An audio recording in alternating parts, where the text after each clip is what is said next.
Hello friends, welcome to अनमे classes. तो आज हम इस वीडियो के अंदर स्क्वायर रूट जल्दी से कैसे फाइंड करते हैं वो सीखेंगे।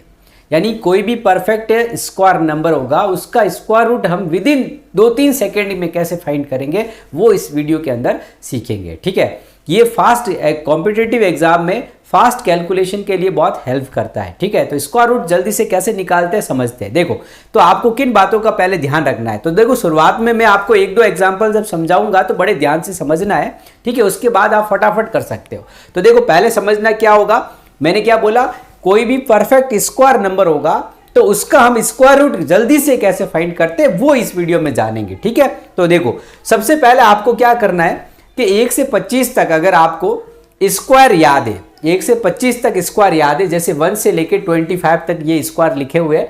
ठीक है, ये आपको याद है तो आप फटाफट कैलकुलेट कर सकते हैं। अब मैंने कहा ये याद है सर, इतना मैं याद रखूंगा। अरे आपको 17-18 तक तो याद ही है, बस ये 17-18 19-20 कहीं पर भी यहाँ पे थोड़ी सी दिक्कत होती है, उनको 1-2 बार रिवाइज करेंगे तो ये भी याद हो जाएंगे। ठीक है, अब जब आपको 1 से 25 तक स्क्वायर याद हो जाते हैं, ठीक है, या पता हो, याद होना जरूरी नहीं, किसी को अगर दिमाग से भी थोड़ा बहुत आइडिया भी है तब भी कर सकता है। कैसे, देखो मैं इसको करूंगा जब आपको सब पता चल जाएगा।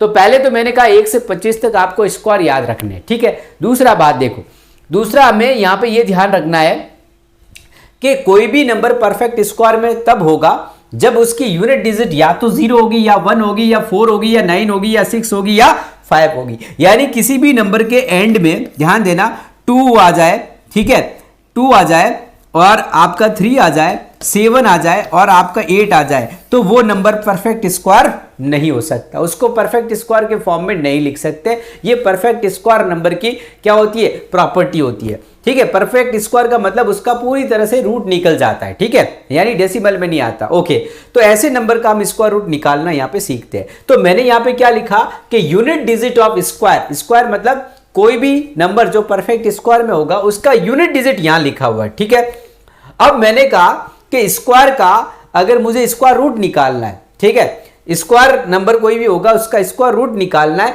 तो उसकी स्क्वायर रूट जो है ना उसकी यूनिट डिजिट यहां पे लिखी हुई है। कैसे, अगर मैंने आपसे ये कहा कि मुझे मान लो कि ये ध्यान देना, मेरे पास एक परफेक्ट स्क्वायर नंबर है 16, इस 16 का मुझे रूट स्क्वायर रूट निकालना है। ठीक है, तो इस 16 की यूनिट डिजिट क्या है, 6। तो जो ये रूट के अंदर नंबर होगा वो परफेक्ट स्क्वायर नंबर होगा, वो इधर उसकी यूनिट डिजिट है ना इधर लिखी हुई है। ठीक है, और इस 16 का मैं अंडर रूट निकालूंगा तो जो रूट आएगा मेरे, इसका आंसर क्या होगा 4। तो इस 16 का जो भी रूट आएगा उसका जो यूनिट डिजिट है ना वो इधर लिखी हुई है। ठीक है, अब ये तो 2 डिजिट में ही था तो यहाँ पे 1 डिजिट में ही आंसर आया, यानी ये इसकी यूनिट डिजिट है। लेकिन मैंने कहा कि कोई भी बड़ा नंबर होए, जैसे मैंने कहा यहाँ में मेरे पास 44761 है, ये एक परफेक्ट स्क्वायर नंबर होगा। ठीक है, इसकी यूनिट डिजिट ये है, वो इधर लिखी हुई है। अब मैंने कहा कि इसका जब मैं रूट निकालूंगा तो जो भी मेरा आंसर आएगा उसकी यूनिट डिजिट क्या होगी, वो इधर लिखी हुई है, वो हमें पता चल जाती है। तो किसी भी परफेक्ट स्क्वायर नंबर की यूनिट डिजिट की क्या पॉसिबिलिटी होती है वो इधर लिखी हुई है। तो ये आपको टेबल याद रखनी है। अब मैंने कहा देखो, 0 के लिए 0 आएगा, अगर किसी कोई भी स्क्वायर नंबर उसकी यूनिट डिजिट 1 है तो इसका जब रूट निकालते हैं ना तो उसका यूनिट डिजिट या तो 9 होगा या फिर 1 होगा। अब मैंने कहा कोई भी परफेक्ट स्क्वायर नंबर है उसकी यूनिट डिजिट अगर 4 है तो उसका स्क्वायर रूट की यूनिट डिजिट या तो 2 होगी या 8 होगी। फिर अगर कोई नंबर परफेक्ट स्क्वायर जिसका यूनिट डिजिट 9 है तो उसका स्क्वायर रूट की यूनिट डिजिट या तो 3 होगी या 7 होगी। अगर 6 है तो 4 होगा या 6 होगा। ठीक है, 5 के लिए 5 ही होगा, 0 के लिए 0 ही होगा। अब मैं इसको ध्यान देना, सर हमें इसका इतना कैसे याद रखेंगे, 2 होगा, 4 होगा, इसका 8 होगा। तो देखो, इसको याद करने का बड़ा आसान सा तरीका मैं बताता हूं। देखो, ये तो आपको याद रखना है, इसी को, ये जो लिखा हुआ है ना इसी को मैं बढ़िया ढंग से आपको बताता हूं। देखो क्या है, यानी आपको यहां पे ये याद रखना है, ये इस ऑर्डर में याद रखना है 1496, यानी आप ऐसे याद रख सकते हो 1496 यानी क्या, 1496। ठीक है, 1496 ऐसे याद रख लो। 0 को और 5 को एक बार के लिए छोड़ दो, इस ऑर्डर में याद रखो। मतलब आपको ये याद रखना है 1496 ऐसे लिखना है, ऐसे याद रखना 1496। फिर क्या करना, 1 के सामने से काउंटिंग स्टार्ट कर दो। देखो, 1 के सामने से काउंटिंग स्टार्ट करने का मतलब क्या, काउंटिंग कहां से शुरू होती है, 1 से, तो काउंटिंग स्टार्ट कर दो 1 2 3 5 को नीचे लिख दो, 1 2 3 4 5 6 7 8 9 और ऊपर 0 लिख दो। मतलब क्या हो गया, 1 2 3 4 5 6 7 8 9। मतलब याद करने का जरूरत नहीं है, इधर ये याद रखो कि स्क्वायर की यूनिट डिजिट 1496 का ऑर्डर ये याद रखना है 1496। इधर याद रखो इसके सामने काउंटिंग लिखनी है 1 2 3, काउंटिंग मतलब 1 2 3 4 5 6 7 8 9 0। मतलब फिर 0 ऊपर लगा दो, 5 को नीचे रख दो। 5 के लिए 5 ही होगा, 0 के लिए 0 होगा। बाकी इन दो की पॉसिबिलिटी वो आराम से किसकी है, यानी 2 और 8 किसकी होगी, यानी 4 की होगी। 4 और 6 किसकी होगी, 6 की, तो आपको पता चल जाएगा। ठीक है, तो इस ऑर्डर में याद रखो 1496, इधर याद रखो काउंटिंग 1 2 3 4 5 6 7 8 9 और 0। तो ये अगर आपको याद है, ठीक है, ये यूनिट डिजिट की पॉसिबिलिटी याद है, आप आसानी से कैलकुलेट करो। देखो कैसे कर सकते हैं, तो अब देखो हम समझते हैं। यहां पे मैंने कहा मेरे पास ये एक नंबर लिखा हुआ है, ये परफेक्ट स्क्वायर में, इसका स्क्वायर रूट निकालना है। तो कितना जल्दी हम निकाल सकते हैं, देखो अब सीख रहे हैं तो 1 2 को मैं धीरे धीरे समझाऊंगा, 1 2 एग्जाम्पल, तो आप सीखो। यहां पे मैंने कहा इस नंबर की यूनिट डिजिट देखनी है आपको। सबसे पहले आपको क्या देखनी है, इस नंबर की यूनिट डिजिट देखनी है। यूनिट डिजिट क्या है, 1। ठीक है, इस नंबर की यूनिट डिजिट 1 है, तो 1 होती है। तो देखो यहां पे जब भी किसी नंबर की यूनिट डिजिट 1 होती है, ध्यान देना स्क्वायर की, तो उसका स्क्वायर रूट की यूनिट डिजिट या तो 1 होगी या 9 होगी। तो हमें यहां से पता चल गया कि इसका जो स्क्वायर रूट, इसका आंसर आएगा स्क्वायर रूट, उसकी यूनिट डिजिट या तो 1 होगी या 9 होगी। ओके, अब इतना करने के बाद आपको इस 2 नंबर को हटा देना है, कैंसिल आउट कर देना है, काट देना है।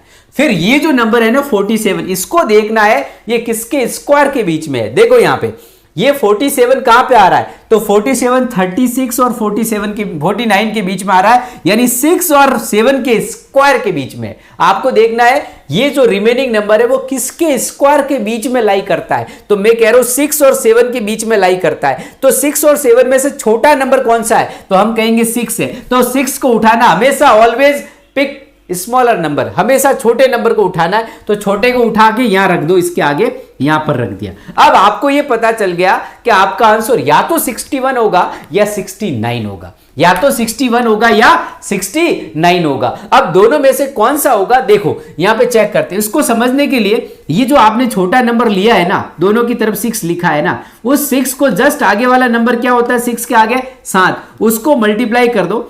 ठीक है, उससे तो 6 7 जा कितना आ गया 42। अब इस 42 को क्या करना है, इस 42 को इससे, इस वाले नंबर से कंपेयर करना है। अब ये 47 देखो, ये जो रिमेनिंग नंबर है ना, इसको इससे देखो, इस 47 को इस 42 से कंपेयर करके देखिए, क्या 47 42 से बड़ा है, तो 47 42 से बड़ा है। तो इन दोनों में ये जो 61 और 69 है, इन दोनों में जो बड़ा होगा वो आपका आंसर है। ये नंबर इससे अगर बड़ा आया है तो इन 61 और 69 में जो बड़ा है वो आपका आंसर है। तो यहां आपका आंसर हो जाएगा 69।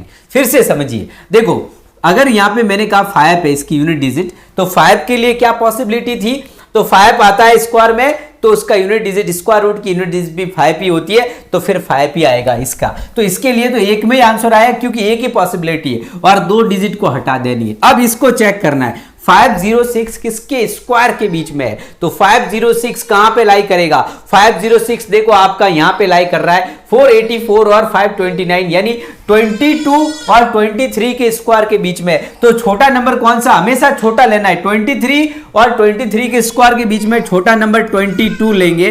ठीक है, तो आपका यहां पे ये आंसर आ जाएगा कि ये वाला जो नंबर है वो आपका किसके बीच में है।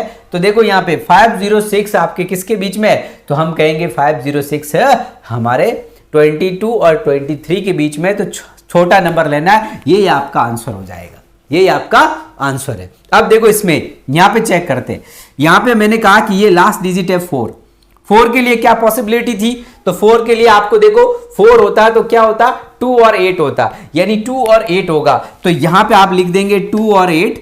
ठीक है, अब लास्ट को 2 डिजिट को हटाना है। नेक्स्ट स्टेप क्या, 2 डिजिट को हटा के रिमेनिंग नंबर को चेक करना है किसके स्क्वायर के बीच में। तो ये 125 किसके स्क्वायर के बीच में है, 125 लाई करता है आपके यहां पे 11 और 12 के स्क्वायर के बीच में। 11 और 12 के स्क्वायर के बीच में छोटा कौन सा है, 11 और 12 में से 11, तो 11 यहां पे रख दो। जो छोटा है छोटे को लेना है, ठीक है, जिसके स्क्वायर के बीच में उन दोनों के में से छोटे वाले को लेके हमेशा यहां रखना है। अब आपका आंसर क्या कहेंगे, तो अब हम यूं कहेंगे, या तो मेरी जो पॉसिबिलिटी है मैं कहूंगा या तो मेरा क्या होगा, या तो मेरा 112 होगा या 118 होगा। अब दोनों में से कौन सा होगा, तो ये जो आपने नंबर लिया ना, ये 11 जिसके बीच में लाई करता, उस 11 को जस्ट आगे वाले नंबर 12 से मल्टीप्लाई कर दो। तो 11 को मैंने 12 से मल्टीप्लाई किया तो मेरा आया 132। इस 132 को जब आप इससे कंपेयर करते हैं, यानी 125 जो है वो 132 से कंपेयर करेंगे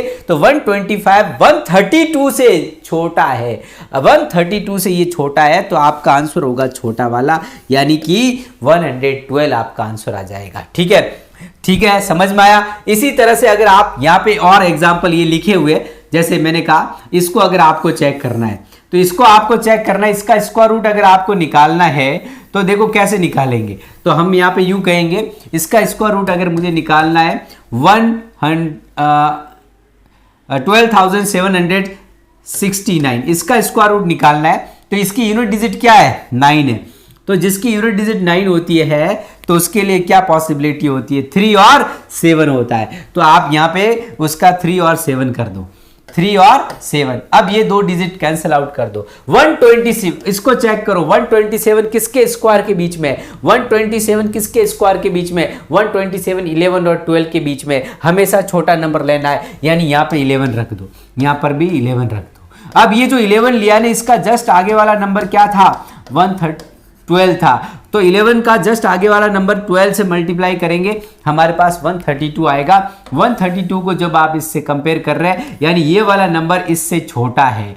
जब ये वाला नंबर छोटा है तो इन दोनों में से जो छोटा है ना, वो आपका आंसर है, यानी इसका आंसर आ जाएगा 113। तो इस तरह से हम स्क्वायर रूट क्या फाइंड कर सकते हैं। तो मैंने क्या बोला, जल्दी से स्क्वायर रूट निकालना है तो ये पॉसिबिलिटी वाला आपको ध्यान रखना है, ये वाला आपको यूनिट डिजिट का कॉन्सेप्ट ध्यान रखना है। और कैसे याद रखना है, 1496, 1496 इधर याद रखो, काउंटिंग। ये डिजिट आपको पता है, आप आराम से कैलकुलेट कर सकते हो, विद इन सेकेंड आप क्या कैलकुलेट कर सकते हैं। देखो मैं बहुत फटाफट कैलकुलेट करके बताता हूं।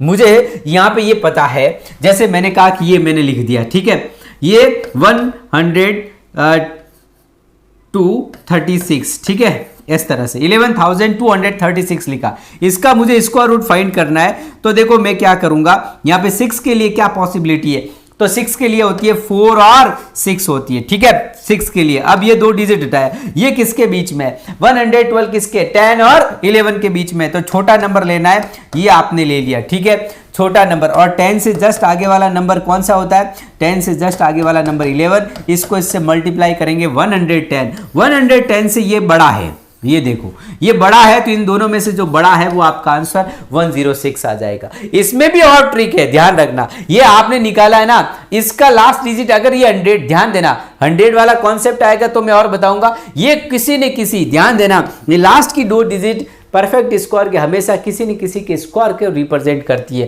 तो ये 6 के स्क्वायर को 36 को रिप्रेजेंट करती है, तो यहां पे आपका ये आंसर होगा, ठीक है। वैसे मैंने बताया, वैसे आप करोगे, थोड़ी प्रैक्टिस करेंगे तो आप फटाफट स्क्वायर रूट निकालना सीख सकते हैं। ओके, जय हिंद। नेक्स्ट वीडियो के अंदर और कोई नया कॉन्सेप्ट लाएंगे और हम जल्दी से एनडीए और सीडीएस की क्लासेस स्टार्ट करने वाले हैं, बहुत ही जल्दी, 1-2 दिन में अंदर ही स्टार्ट करेंगे। ओके, जय हिंद।